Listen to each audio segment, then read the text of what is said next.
રાજકોટમાં ફાયર વિભાગને લઈને મોટા સમાચાર। Incharge chief fire officer Amit દવેનું પણ રાજીનામું।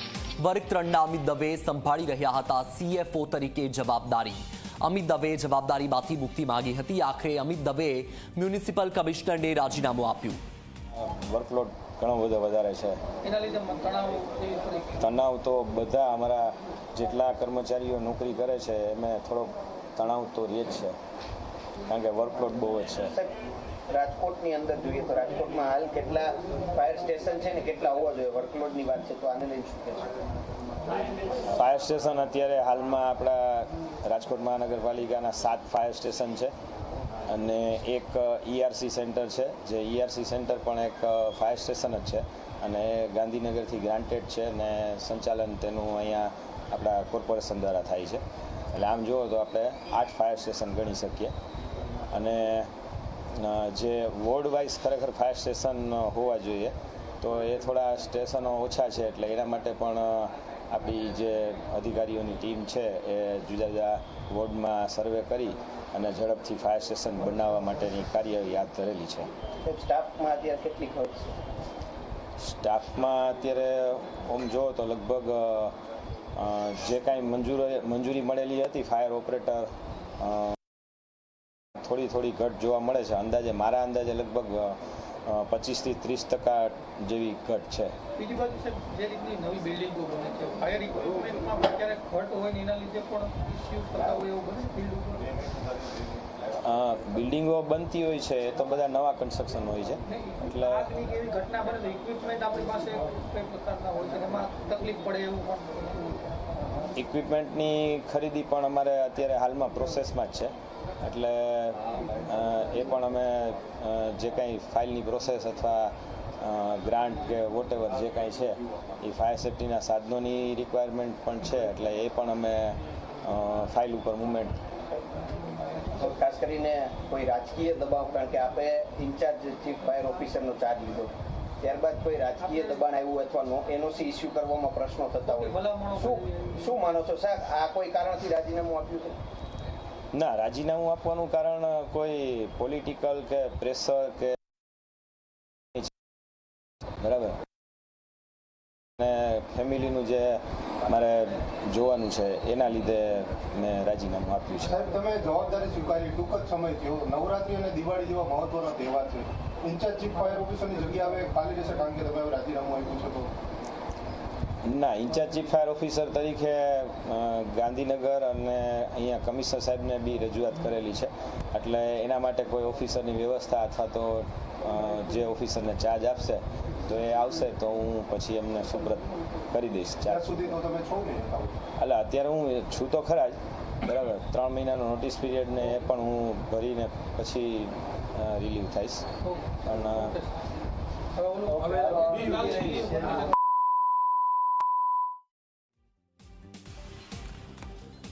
તો રાજકોટમાં ટીઆરપી અગ્નિકાંડ બાદ રાજીનામાનો દોર યથાવત।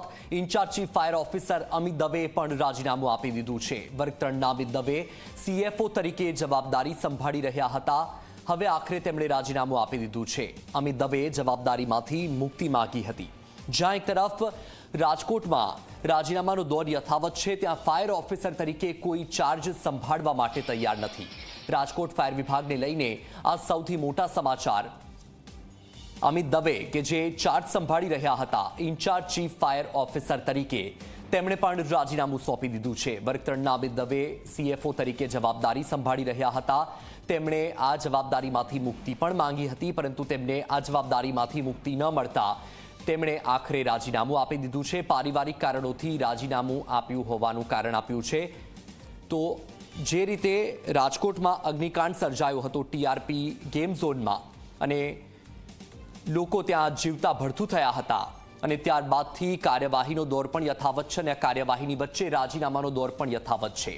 જ્યાં એક તરફ 2 ઇજનેરે રાજીનામું આપી દીધું, ત્યાં હવે અમિત દવે કે જે ફાયર વિભાગમાં ચાર્જ સંભાળતા હતા ઇન્ચાર્જ ચીફ ફાયર ઓફિસર તરીકેનો, તેમણે પણ રાજીનામું આપી દીધું છે। રાજકોટમાં અગ્નિકાંડ બાદ ફાયર ઓફિસર તરીકે કોઈ જવાબદારી સંભાળવા માટે તૈયાર નથી।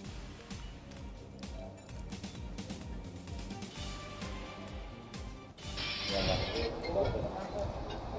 ઇમ્પેક્ટનો લાભ અંદાજિત લઈને કેટલા આવા બાંધકામો હશે તમારા કોઈ ધ્યાનમાં 100 થી વધારે? અંદાજિત બાંધકામ તો હવે આપણને બાંધકામ શાખા અથવા ટાઉન પ્લાનિંગ શાખામાંથી એની મળી શકે વિગતો. સર ઇમ્પેક્ટનો લાભ રાજકોટની હોસ્પિટલો અને સ્કૂલો એ વારંવાર અમે વિઝ્યુઅલ્સ લીધા છે. તો આ જે સ્કૂલો હોસ્પિટલોએ જે ડોમ બનાવ્યા છે એ ડોમ ગમે ત્યારે સળગી જાય અને નક્કી ન હોય, તો આના સામે એ લોકોને મળે કે ન મળે ફાયર એનઓસી? ના, ડોમપતરા હશે તો એને ફાયર એનઓસી ઇસ્યુ નહીં કરી શકીએ.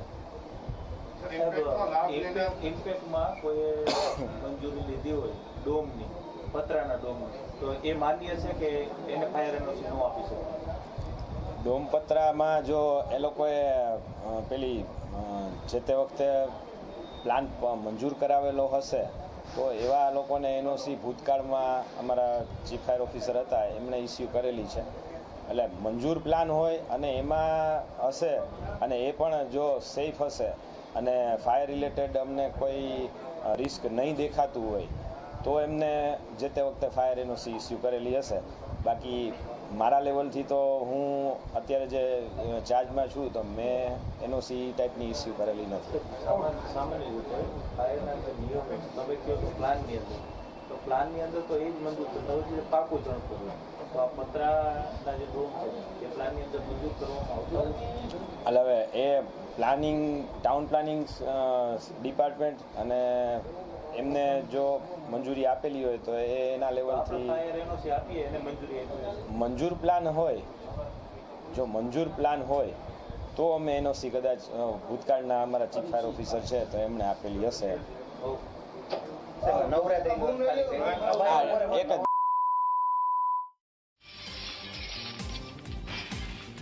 તો રાજકોટમાં અગ્નિકાંડ બાદ કોઈ ફાયર ઓફિસર તરીકે ચાર્જ સંભાળવા માટે તૈયાર નથી અને તેની વચ્ચે incharge chief fire officer Amit દવેનું પણ રાજીનામું. વર્ગ 3ના કર્મચારી અમિત દવે સીએફઓ તરીકેની જવાબદારી સંભાળી રહ્યા હતા. તેમણે આ ફરજમાંથી મુક્તિની પણ માંગ કરી હતી. આખરે તેમણે મ્યુનિસિપલ કમિશનરને રાજીનામું સોંપી દીધું છે.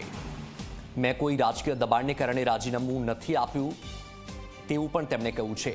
તો સ્ટાફમાં 25 થી 30% ઘટનો પણ તેમણે ઉલ્લેખ કર્યો છે.